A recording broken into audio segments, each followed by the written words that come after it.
है एक समान विद्युत क्षेत्र में आवेशित कण द्वारा प्राप्त वेग तथा गतिज ऊर्जा। अब जो नेक्स्ट टॉपिक है वो है एक समान विद्युत क्षेत्र में आवेशित कण द्वारा प्राप्त वेग तथा गतिज ऊर्जा। छोटा सा टॉपिक है पर बड़ा इंपॉर्टेंट टॉपिक है, यूज होता है। हमने मान लिया कोई एक समान विद्युत क्षेत्र है, हमने एक समान विद्युत क्षेत्र कंसीडर कर लिया, कैपिटल ई तीव्रता का। यहां पर हमने कोई आवेश प्लस क्यू रख दिया। जब हमने इस पे आवेश प्लस क्यू रखा तो इस पे बल लगेगा,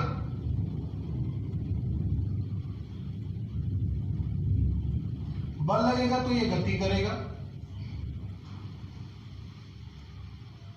इस पे बल लगेगा तो ये गति करेगा।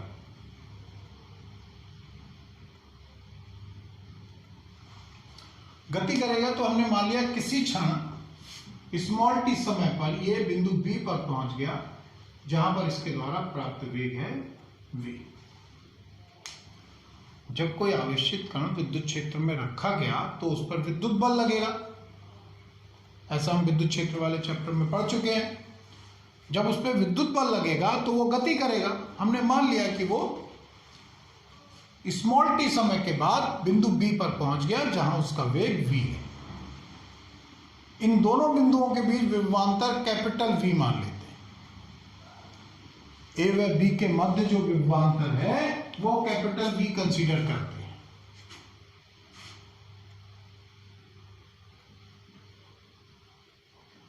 ए व बी के मध्य विभवांतर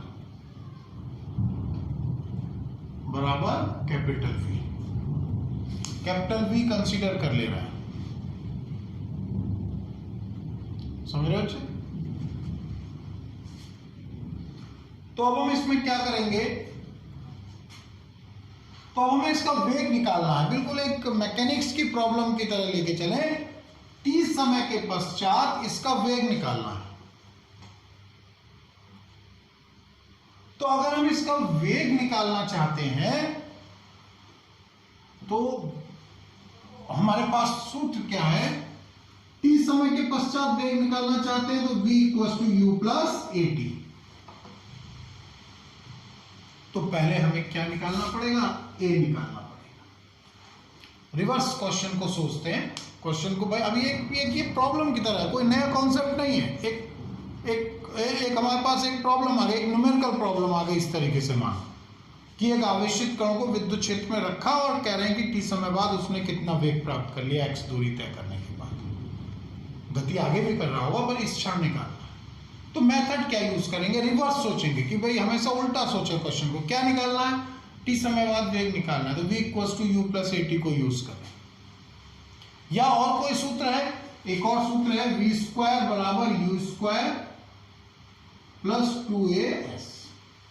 तो चाहे हम जो भी सूत्र यूज करें, हमें त्वरण चाहिए,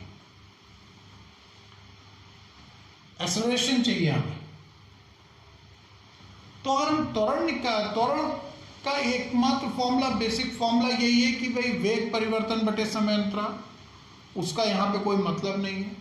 तो यहां पे फिर दूसरा फॉर्मूला त्वरण का तुरंत दिमाग में आता है, F = ma। दूसरा जो फॉर्मूला आता है दिमाग में वो आ जाता है F = ma। तो यहां पे हम वो फॉर्मूला यूज करेंगे। तो इसका मतलब पहले F निकालना पड़ेगा।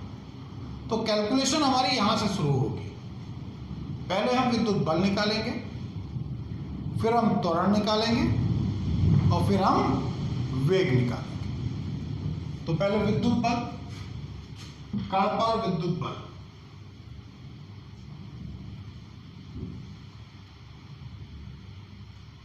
F = q। तो इसलिए उत्पन्न त्वरण क्या हो जाएगा, A = F/m। तो A = QE/m। A = क्या आ गया, QE/m। त्वरण आ गया हमारे पास। अब हम ये देखिए, अब हमारे पास क्या क्या है। हमें ये पता है, अगर हम ए से बी तक की गति ले लें, ए से बी तक के लिए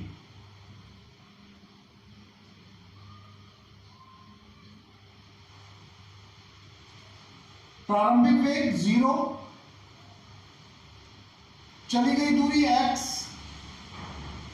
त्वरण QE upon m, data collect करते हैं पहले, और v हमें ज्ञात करना है।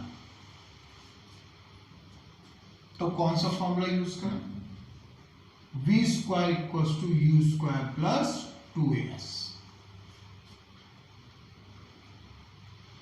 ऐसे ही कभी भी गति का समीकरण लगाना है, पहले डाटा कलेक्ट करो, क्या क्या ज्ञात करना है, क्या क्या क्या गिवन है, और फिर उसके अकॉर्डिंग फॉर्मूला लगाओ। जो गिवन है, जो ज्ञात करना है, उसके जो जिस सूत्रों में वो इकट्ठा आ रहा है।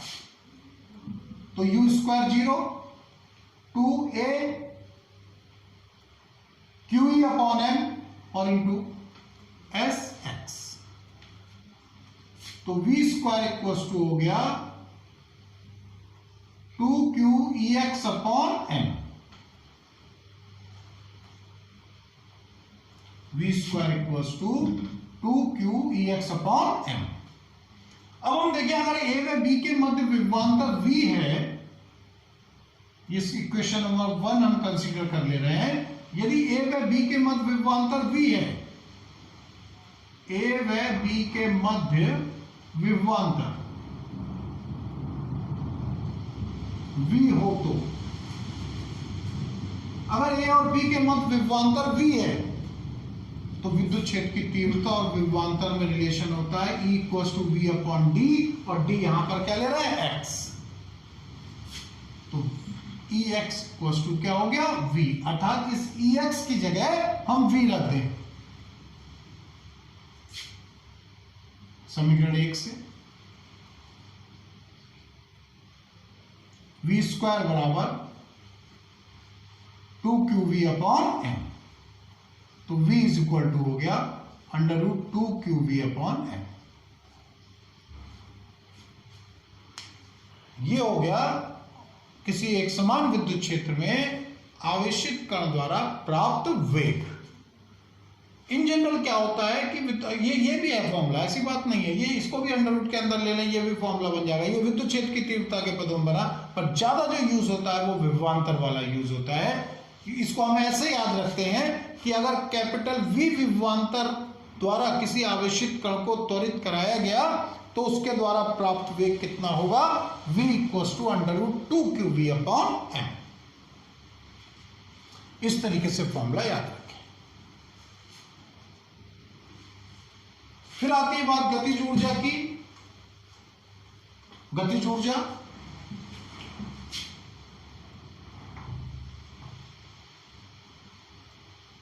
K बराबर हाफ mv स्क्वायर होता है, कण का द्रव्यमान अगर m है तो, और v स्क्वायर की वैल्यू क्या है? 2qv upon m। m से m कैंसिल हुआ, 2 से 2 कैंसिल हुआ, तो k बराबर qv। कण द्वारा प्राप्त गतिज ऊर्जा जो हो गई वो k बराबर qv। तो इसको, ये बहुत छोटा सा डेरिवेशन है पर इंपॉर्टेंट डेरिवेशन है कि भाई गतिज ऊर्जा और वेग कितना होगा। अब इसमें एक डेफिनेशन आ जाती है, एक इलेक्ट्रॉन वोल्ट की डेफिनेशन आ जाती है इसमें,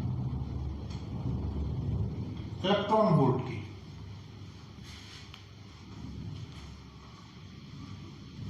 अब पहले इसको कंक्लूजन इसका ड्रॉ कर लो कि हाँ भाई, इस टॉपिक को पढ़ने के बाद अब हमारे दिमाग में क्या कॉन्सेप्ट डेवलप हुआ, क्या कॉन्सेप्ट लेके हम आगे बढ़ रहे हैं। वो ये कि अगर कैपिटल V विभवांतर द्वारा किसी Q आवेश को त्वरित किया जाता है, अब ऐसे याद रखो कि यदि कैपिटल V विभवांतर द्वारा किसी Q आवेश को त्वरित किया जाता है, तो उसके द्वारा प्राप्त वेग तो होगा √2qV अपॉन m, और उसके द्वारा प्राप्त गतिज ऊर्जा के बराबर होगी qv।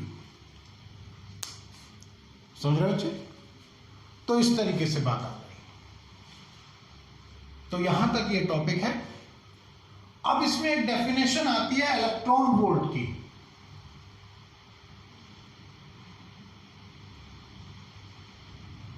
EV, electron volt. एक डेफिनेशन आती है इलेक्ट्रॉन वोल्ट की। क्या है इलेक्ट्रॉन वोल्ट? ये मात्रक है, यूनिट है, यूनिट ऑफ एनर्जी। ये ऊर्जा का मात्रक है, बहुत छोटा मात्रक है। सूक्ष्म कणों की एसआई पद्धति में तो ऊर्जा का मात्रक किसी भी प्रकार की ऊर्जा है उसका मात्रक जूल ही होता है, पर अगर सूक्ष्म कणों की ऊर्जाओं का अध्ययन करते हैं तो वो जूल बहुत बड़ा मात्रक हो जाता है। उसमें जूल के हिसाब से वो एनर्जीज बहुत कम होती है, तो उसको रिप्रेजेंट करने, उन एनर्जीज को रिप्रेजेंट करने के लिए एक इलेक्ट्रॉन वोल्ट यूनिट बन गई। इसको हम K = QV से ही डिफाइन करते हैं। 1 इलेक्ट्रॉन वोल्ट अगर काइनेटिक एनर्जी है तो 1 इलेक्ट्रॉन हो और 1 वोल्ट, मतलब एक इलेक्ट्रॉन को यदि 1 वोल्ट विभवांतर के द्वारा त्वरित किया जाएगा, एक इलेक्ट्रॉन को 1 वोल्ट विभवांतर द्वारा त्वरित किया जाएगा, मतलब किसी भी आवेशित कण को, पहली बात ये ध्यान रखो कि विद्युत क्षेत्र के द्वारा ही त्वरित किया जा सकता है, और विद्युत क्षेत्र वही होगा जहां विभवांतर होगा। तो यदि किसी आवेशित कण को यदि कि इलेक्ट्रॉन को 1 वोल्ट के विभवांतर द्वारा त्वरित करते हैं तो उसके द्वारा प्राप्त गतिज ऊर्जा कितनी होगी? 1 इलेक्ट्रॉन वोल्ट होगी। यदि किसी आवेशित कण को 1 इलेक्ट्रॉन वोल्ट द्वारा त्वरित करते हैं, 1 वोल्ट, यदि किसी इलेक्ट्रॉन को 1 वोल्ट विभवांतर द्वारा त्वरित करते हैं तो उसने वो जो जितनी गतिज ऊर्जा प्राप्त करेगा उसे हम कहते हैं 1 इलेक्ट्रॉन वोल्ट। और 1 इलेक्ट्रॉन वोल्ट जो हो जाता है 1.6 × 10⁻⁹ कूलम × 1, तो 1 इलेक्ट्रॉन वोल्ट जो हो जाता है 1.6 × 10⁻⁹ जूल के इक्वल। ध्यान रखना है, ये रिलेशन भी हमारे बहुत काम का है, क्योंकि अक्सर एनर्जी इलेक्ट्रॉन वोल्ट में दी होगी, उसे जूल में कन्वर्ट करना होगा। आंसर तुमसे इलेक्ट्रॉन वोल्ट में पूछ लेंगे, इस तरीके से आ जाती है बात, तो इसको ध्यान रखना। एक इसमें वोल्ट की डेफिनेशन भी आती है, वोल्ट की। अक्सर मात्रकों की डेफिनेशन आ जाती है, तो जो मात्रकों की डेफिनेशन में जो हम क्वांटिटीज के टर्म्स में उसे लर्न करते हैं, उन्हीं क्वांटिटीज उसी तरीके से परिभाषा बनेगी, बस उन क्वांटिटीज के मात्रक ले लिए जाते हैं। कैसे?